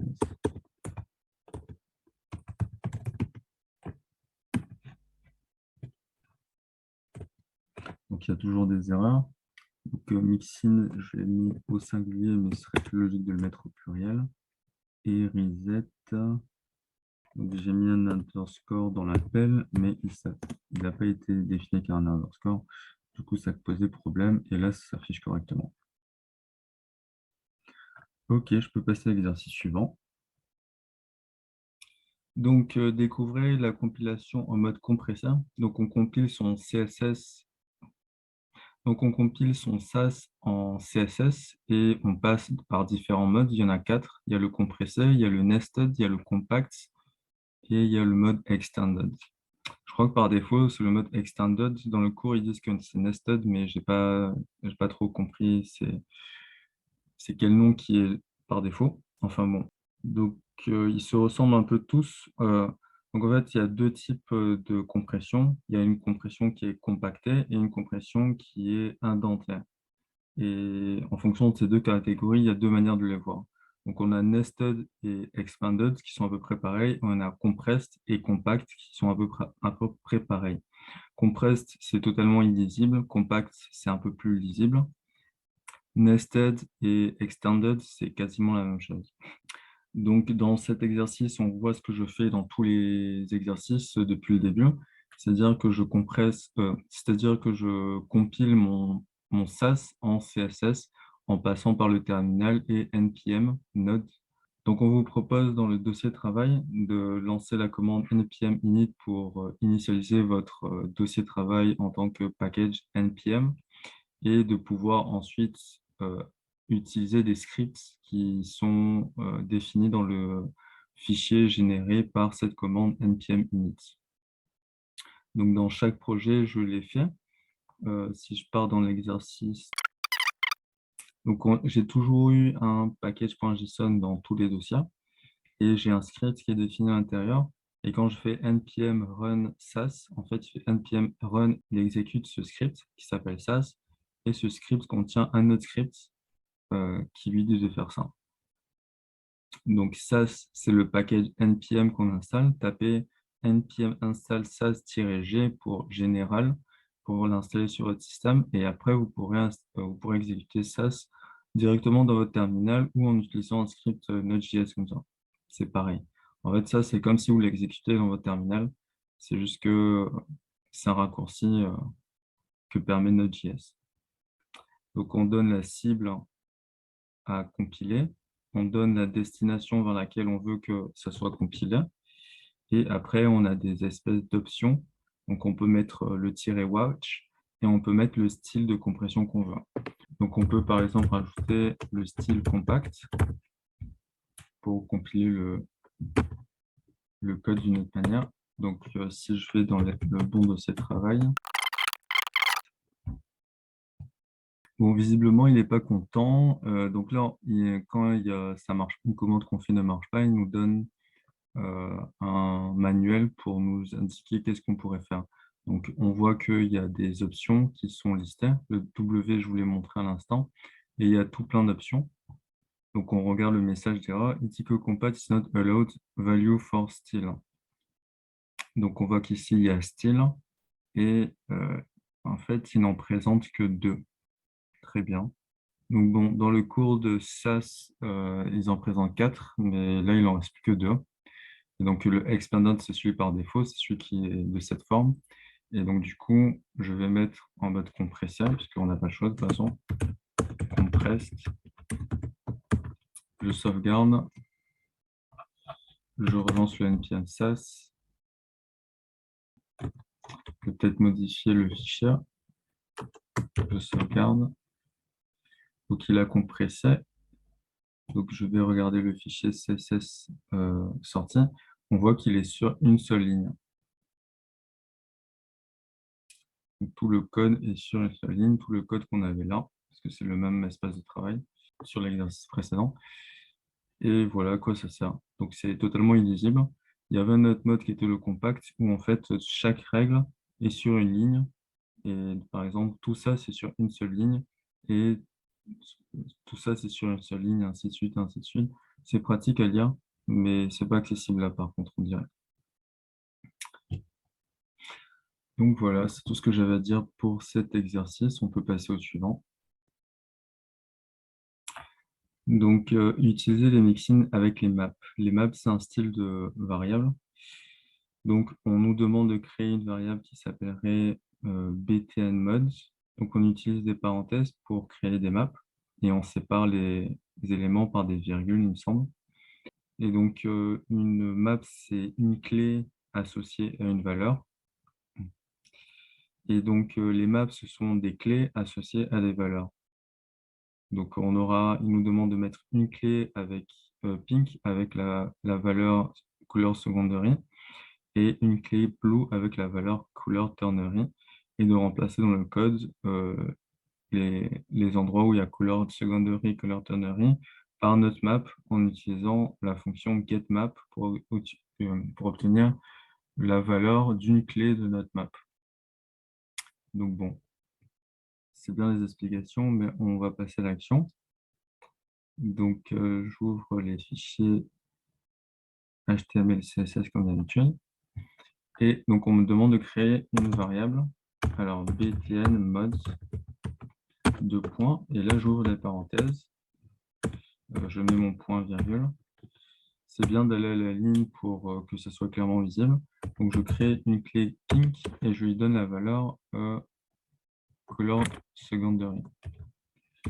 Pareil, une clé blue et je mets color ternary. Tertiary. Je vérifie si c'est bien la même chose. Après, je dois remplacer les allusions de secondary et ternary par ma map. Donc, il me dit d'utiliser une fonction qui s'appelle mapget. Dans mapget, c'est une fonction, donc elle a des paramètres. Le premier paramètre, c'est le nom de notre variable. Notre variable s'appelle btnMods et on veut la clé qu'on a besoin. On veut extraire une clé, donc c'est la clé pink. Très bien.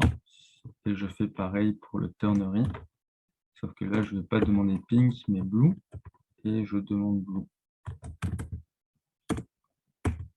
Donc, si je sauvegarde,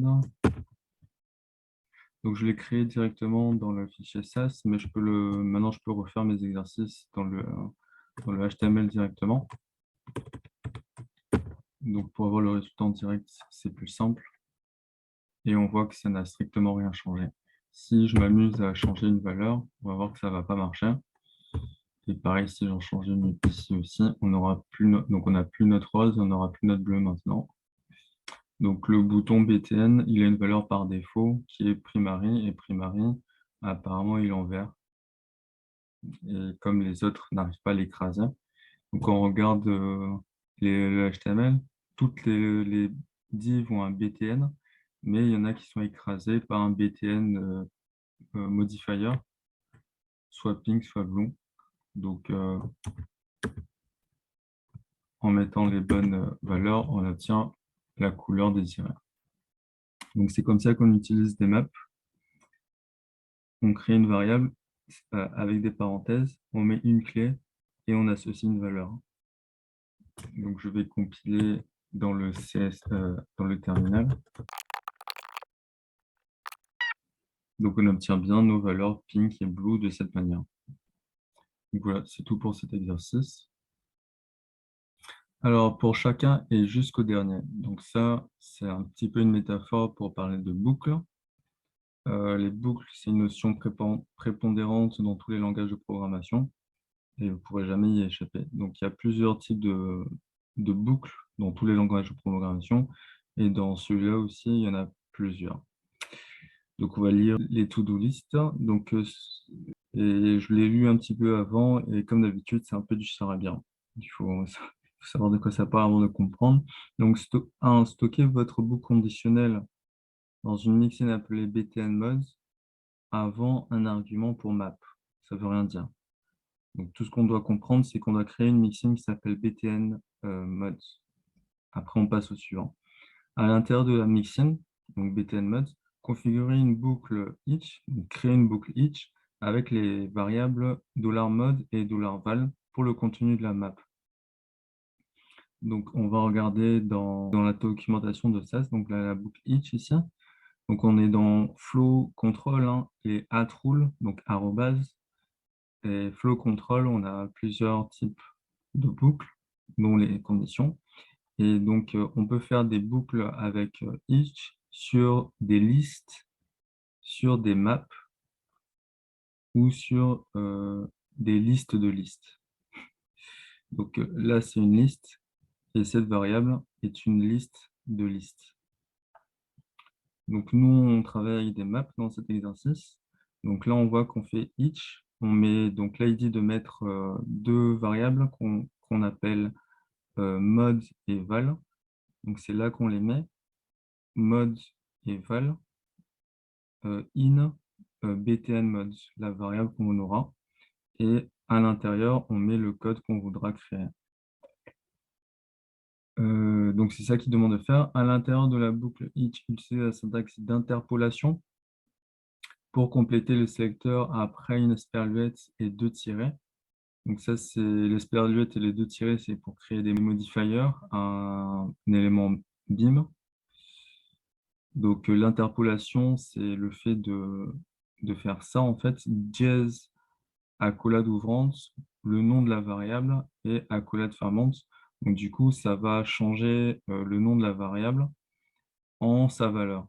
Donc par exemple, si $mod contient etc, ça va écrire esperluette-etc. Et esperluette, ça va prendre le nom de la cible parente.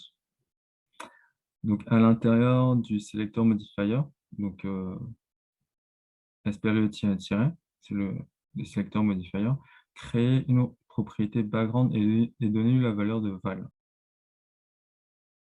Supprimer les sélecteurs qu'on a créés dans l'exercice précédent, esperluette pink et esperluette blue, les éléments modifiers.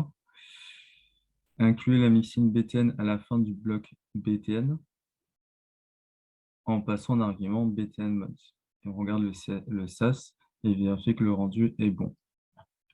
Donc, on peut regarder ici le code déjà. Donc, à la fin, on devra supprimer ça et remplacer par une mixine qu'on aura créée ici. Et dans cette mixine, on donnera ça en paramètres. On aura une boucle dans la mixine qui fera appel à cette variable pour générer donc pink et blue avec les couleurs de background adéquates. Donc, c'est ça qu'on va faire. Donc, en regardant la solution, hein, on a une mixine avec le paramètre qu'on a mis ici, btn_mode. On a appelé cette mixine. On fait une boucle each, $mode, $val dans $map. Et on utilise l'esperluette pour faire un élément modifier.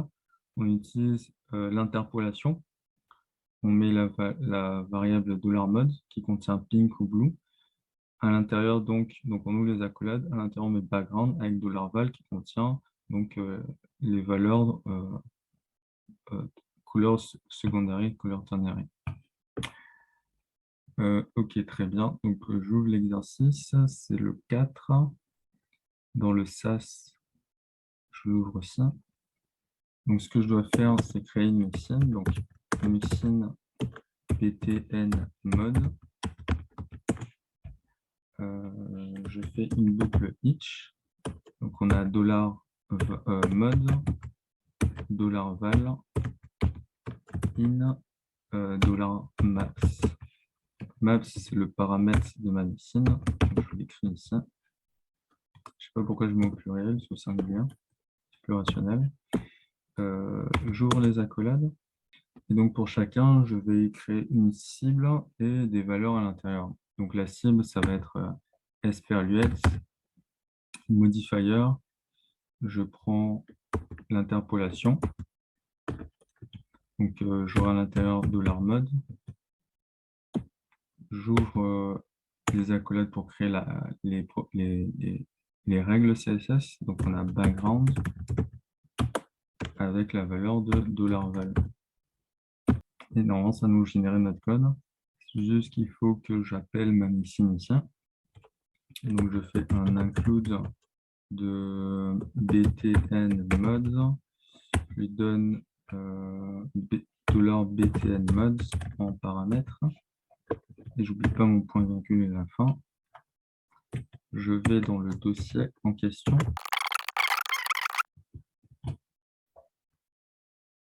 Donc, il me dit qu'il y a une erreur, include btn undefined mixin.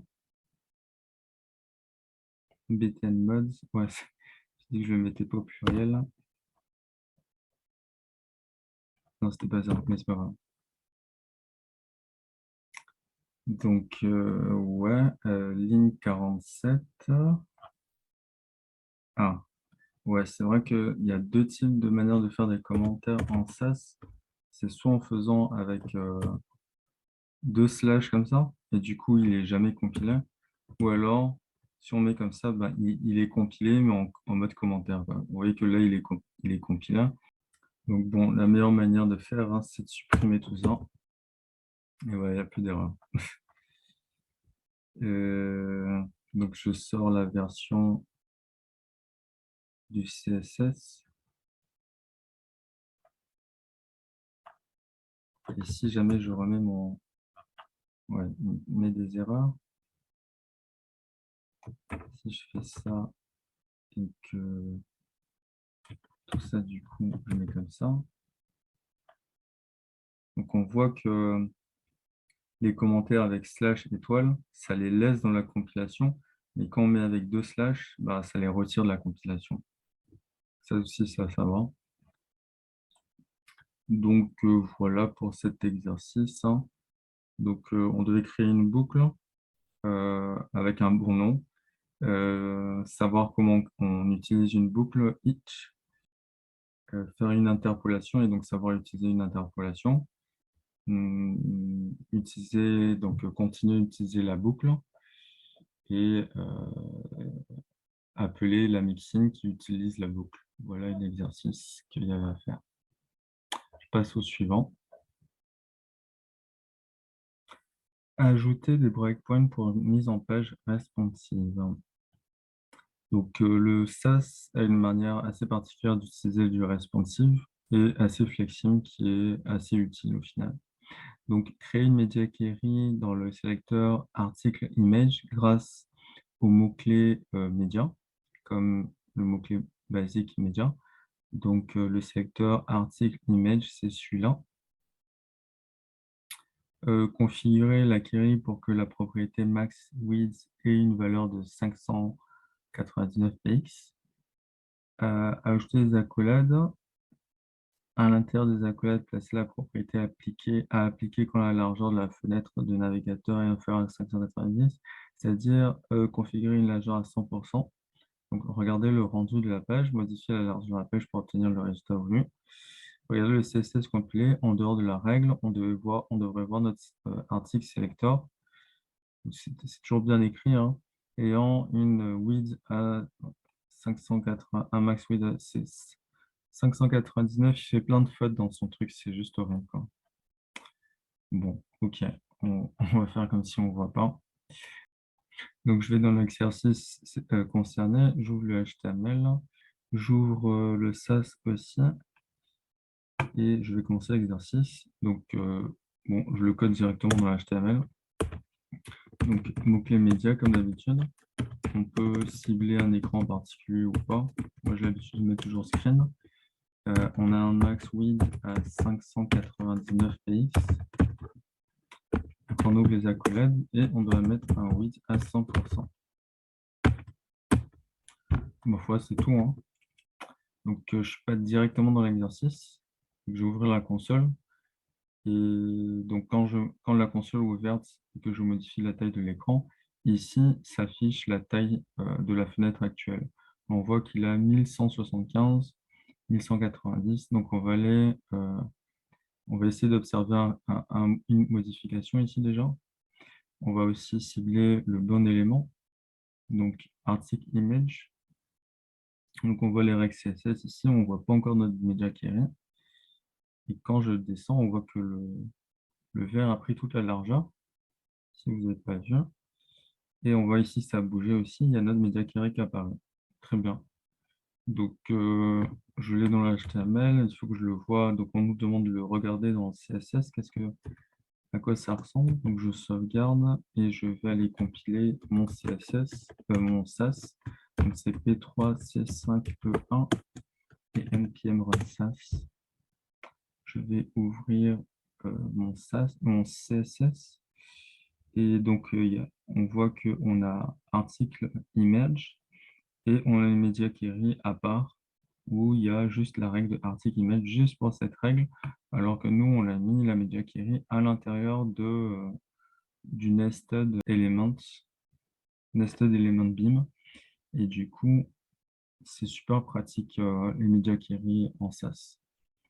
Voilà, c'est déjà fini pour l'exercice. Je passe au suivant. Donc, la suite des breakpoints, c'est des responsives avec SAS, utiliser des breakpoints avec SAS. Donc, nous demande de créer une mixine appelée Mobile Money, de couper la media query qu'on a mis tout à l'heure dans article image et la copier dans Mobile Money.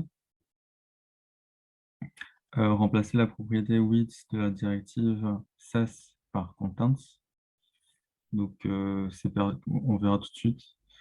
Inclure la mixine mobile only dans article image en utilisant des accolades pour inclure les règles que nous voulons placer dans la media query. Donc, c'est comme tout à l'heure, width 100%. Faites de même avec article. Incluez la mixin mobile only dans mixin article summary. OK, donc dans l'élément article summary et configurer la police à 1,5 EM. Examiner la page. OK, très bien. Donc, je vais ouvrir l'exercice. Tac. J'ouvre le SAS aussi. Tac. Donc, il parle d'image, mais il n'y a pas d'image, comme d'hab. Donc, ils me disent de créer une mixin qui s'appelle Mobile Only. Donc, mixin Mobile Only. Et dedans, je mets la directive contents. Donc, dedans, maintenant, je dois faire appel à ma mixin.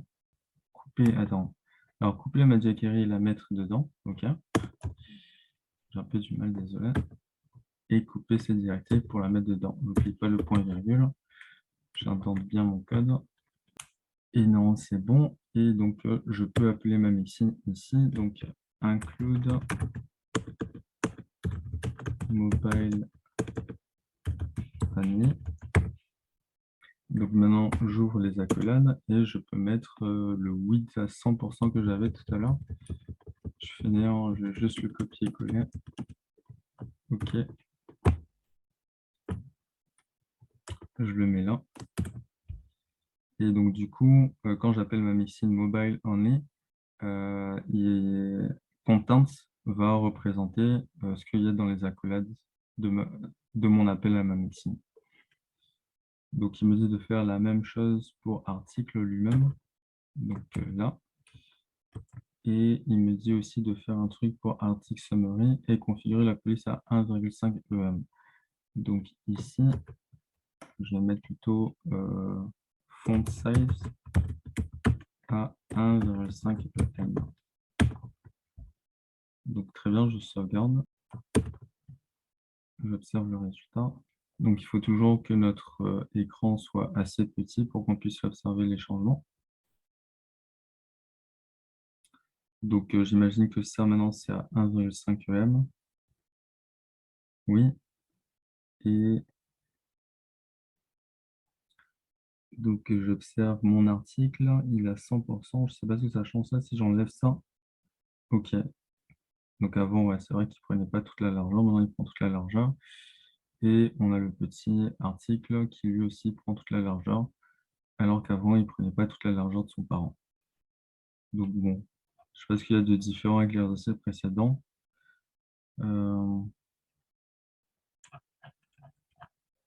Donc, examiner la page rendue lorsque le navigateur est ramené à la taille de mobile. Le bloc d'article doit occuper 100% de la largeur de la fenêtre.